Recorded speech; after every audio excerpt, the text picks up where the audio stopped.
बड़ा सवाल है, चांद पर कैसे बसेगी इंसानों की बस्ती? चांद पर बसे शहर का नजारा कैसा दिखेगा?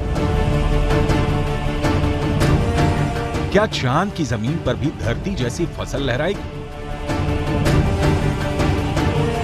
क्या चांद की धरती पर खेती मुमकिन है?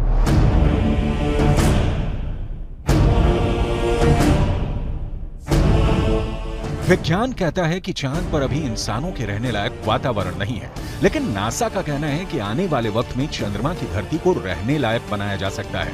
लेकिन दावे के मुताबिक चांद पर बसने वाली बस्ती नहीं होगी सस्ती।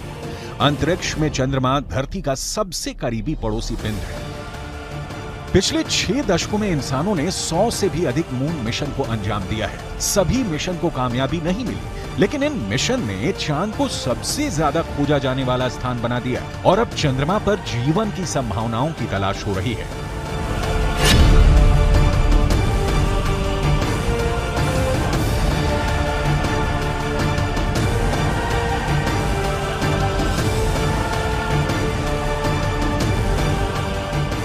अभी तक चंद्रमा से जुड़ी कई हैरान कर देने वाली जानकारियां सामने आई हैं। दावा किया जाता है कि चंद्रमा की मिट्टी में कई तरह के खनिज हैं। चांद की सतह पर पानी होने के भी सबूत मिल चुके हैं। वैज्ञानिकों का मानना है कि चांद पर जीवन के सबूत भी मिल सकते हैं। संभावना जताई जा रही है कि भविष्य में चंद्रमा पर मानव बस्ती बसाने का सपना पूरा हो सकता है, लेकिन ये काम इतना भी आसान नहीं है। चंद्रमा पर इंसान के कदम भले ही साल 1969 में पड़ गए हों,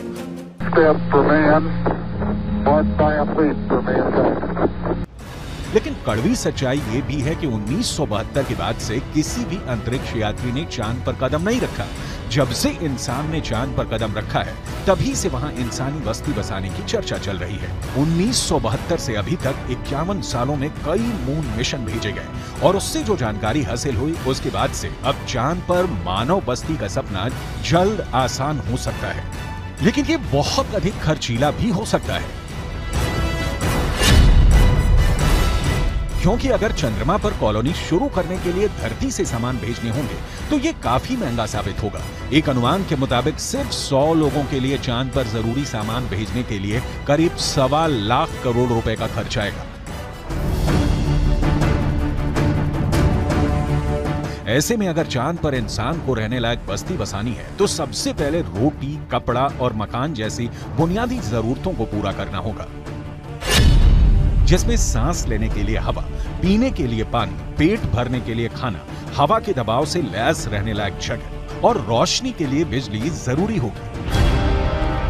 दावा है कि इनमें से ज्यादातर जरूरतों को चांद से ही पूरा किया जा सकता है। चंद्रयान 1 की मदद से चांद पर पानी होने की पुष्टि हो चुकी है। पानी की खोज के बाद इसरो अब चांद पर जमी बर्फ का विश्लेषण करने में जुटा है। चांद की सतह की बनावट को समझने में लगा है।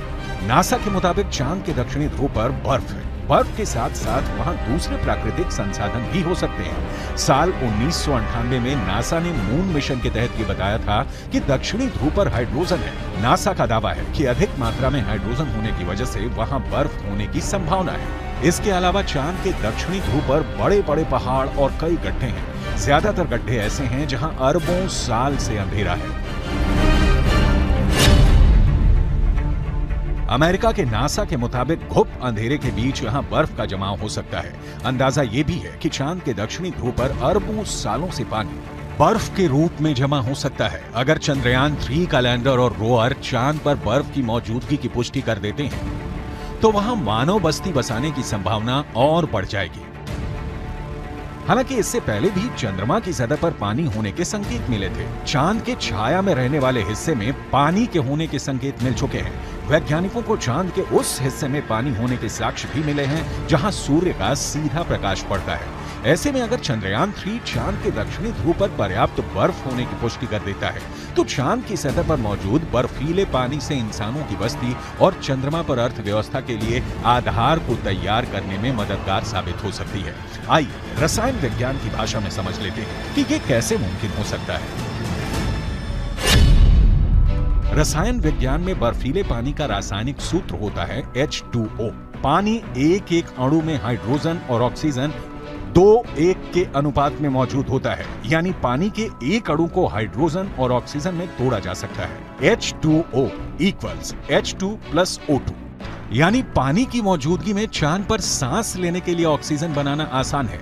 वहीं पानी से हाइड्रोजन और ऑक्सीजन को अलग करके ईंधन के तौर पर इस्तेमाल कर सकेंगे।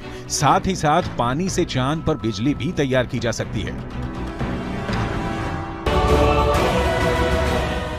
साफ है, चांद पर मौजूद पानी कई समस्याओं का समाधान हो सकता है। पानी के इस्तेमाल से सिंचाई के लिए खेती का काम भी आसान किया जा सकता है, क्योंकि चांद पर इंसानों की बस्ती को लेकर रिसर्च कर रहे वैज्ञानिकों को तब बड़ी कामयाबी मिली थी जब चांद की मिट्टी में पौधे उगाए गए। अपोलो 11 मिशन के दौरान करीब 22 किलो सामान चंद्रमा से लाया गया था। इसमें तकरीबन 50 चांद के चट्टानों के टुकड़े और चांद की मिट्टी शामिल थी। शोधकर्ताओं को इस बात का बिल्कुल भी अंदाजा नहीं था कि चांद की धूल भरी मिट्टी में कुछ उग भी सकता है या नहीं। उन्होंने इसे एक प्रयोग के तौर पर लिया कि अगर अगली पीढ़ी में कोई चांद पर जाता है तो वहां पर कुछ उगा सकता है। जो नतीजे सामने आए उसने वैज्ञानिकों को चौंका दिया।